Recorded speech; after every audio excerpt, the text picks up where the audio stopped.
একটি কথা আমি আপনাদের বলতে চাই, নিজের লক্ষ্যকে চোখের সামনে রেখে সেই অনুযায়ী কাজ করলে কোনো ক্লান্তবোধ আসে না, বরং সেটি আপনাকে মানসিক প্রশান্তি দেয়। আপনি ক্লান্ত হতে পারবেন না, তাই জীবনের একটি উদ্দেশ্য থাকা খুবই দরকার।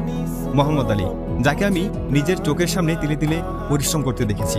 একবার একজন সাংবাদিক তাকে জিমে সেট আপ করতে দেখে জিজ্ঞেস করলো, নিত্যদিনের রুটিনে আপনি কতবার সেট আপ করেন? তো মোহাম্মদ আলী সেদিন চমৎকার একটি জবাব দেয়। তিনি বললেন, আমি তখনই কাউন্টিং শুরু করি যখন আমার শরীরে যন্ত্রণা শুরু হয়। হ্যাঁ, এটাকেই বলে হার্ডওয়ার্ক। কেউই হার্ডওয়ার্ক থেকে রেহাই পাবে না যদি সে জীবনে কিছু করতে চায়। এটা দেখার বিষয় না যে তুমি কত বড় ধনীর ছেলে, হাড়ভাঙা পরিশ্রম করো। ম্যাজিক্যাল কোনো পেন কিলার নেই যে পেন কিলার তুমি খেয়ে ফেলবে, কিংবা সাফল্যের এমন কোনো মন্ত্র নেই যা জেনে তুমি সাফল্যের চূড়ায় পৌঁছে যাবে। এই দুনিয়াতে শর্টকাট বলতে কিছু নেই, ম্যাজিক বলতে কোনো শব্দ নেই, আছে শুধু কাজ, কাজ আর কাজ। আমার তখন খুব রাগ লাগে যখন কেউ বলে জিমে গিয়ে ওয়ার্কআউট করার জন্য তার কাছে 5 মিনিটও সময় নেই। ধরুন আজকে থেকে আপনি ইতিহাস নিয়ে পড়াতে শুরু করলেন।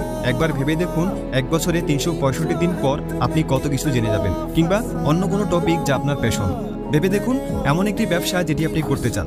প্রতিদিন অন্তত 1 ঘন্টা যদি তার উপরে কাজ করেন, 1 বছর পর সেটি কতটা বড় হয়ে যাবে আপনি কখনো কল্পনাও করতে পারবেন না। কত কিছু আপনি অর্জন করবেন, আর তা আপনাকে ঠিক কতটা দূরে নিয়ে যাবে। আর ঠিক এই কারণেই এটি আমাকে রাগিয়ে তোলে। একদিনে 24 ঘন্টা হওয়ার পরেও কেউ কেউ বলে তার কাছে সময় নেই। যদি আপনি 8 ঘন্টা ঘুমান, 10 ঘন্টা চাকরি করেন, তারপর আপনার হাতে আরো 4 থেকে 5 ঘন্টা সময় থাকে। কি করেন সেই সময়টাতে বলুন তো? লোকজনের সাথে মেলামেশা করেন, খাবার খান, নাকি বিনোদন কিংবা অন্য কিছু? জীবন থেকে কতটা সময় আপনি হারিয়ে ফেলছেন সেই সম্পর্কে কোনো ধারণাই আপনার নেই। প্ল্যান বিকে আমি কখনোই পছন্দ করি না। কেন সেটা বলছি, কারণ আমাদের কাছে কাজ করার লোক কম, সন্দেহ করার লোক বেশি। আপনার কনফিডেন্টকে ভেঙে ফেলার জন্য জীবনের প্রতিটি পদে লোকজন অপেক্ষা করছে।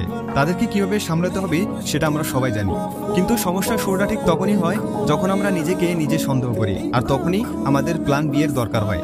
এটি খুব মারাত্মক।